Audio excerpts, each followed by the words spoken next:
Found this old alarm clock, an old wind-up alarm clock that my parents had. It's dirty, rusty, unused, not working. I'm gonna try to restore it. Never restored anything like this before, but it looks fairly good. Let me see what we can do. Here's what the clock face looked like before I tried restoring it. I got it looking a little better, as you'll see, but I really wasn't happy with it, and so that's when I made my decision to make a whole new face. Well, here's that clock, and that's a first and the last working in miniature. Man, those were teeny tiny little parts. Dropped one screw on the floor, spent forever sifting through, found it, got it back together. Of course, by the time I got it back together and looked over, there was another screw I left out. So again, another tear down and back again. This was a piece of work, and it involved some other things, like this was the original clock face, and it was pretty messed up. So I got on the computer and made a new clock face, did some experimenting, got the new clock face installed. Looks really nice on there. Looks like new. Computer made clock, our clock face. Cleaned it up. Don't know if you can see that date on the back. It says 1920 and 1927 patents. So it's right at about 100 years old. Now ready to wake me up. Get me going. Working well. I'd show the ticking, but the ticking is so quiet you can hardly hear it, but you can certainly hear that alarm.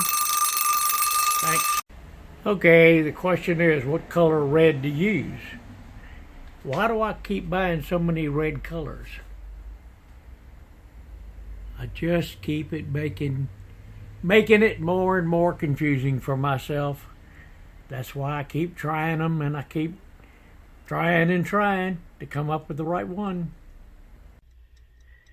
Now we have red paint, and we have a tool guy who made a video without tools.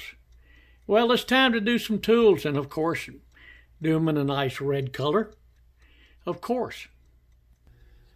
Oh, first I think I'll do a little work on this 50-cent item I picked up at the flea market.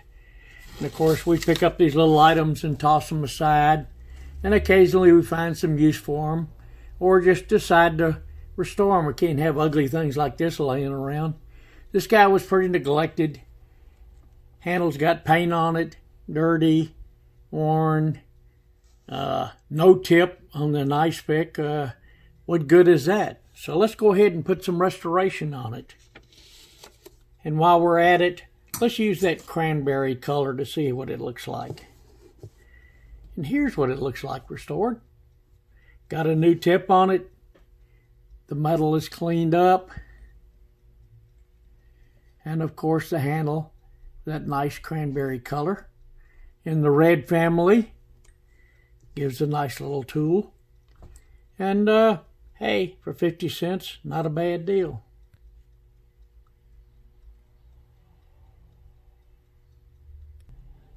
Next, I have a screwdriver that came to me in a lot of tools.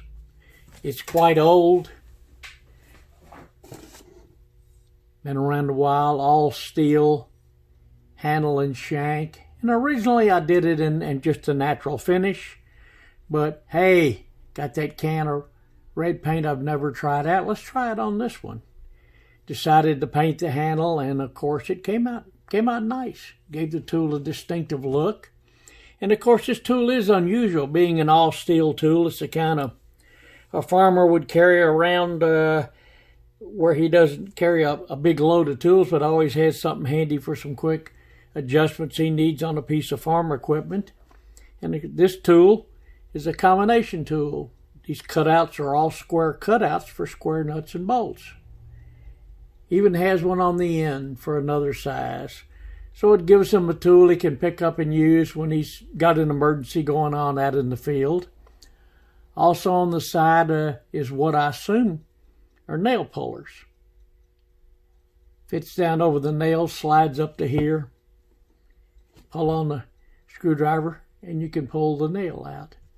So there's a nice combination wrench in Colonial Red, this color is. It's a nice red, a little darker than the normal Regal, but got a nice rich tone to it. So here we have two nice tools to put up with the others on the wall, which will give a little color, and of course our favorite red. Thanks for listening.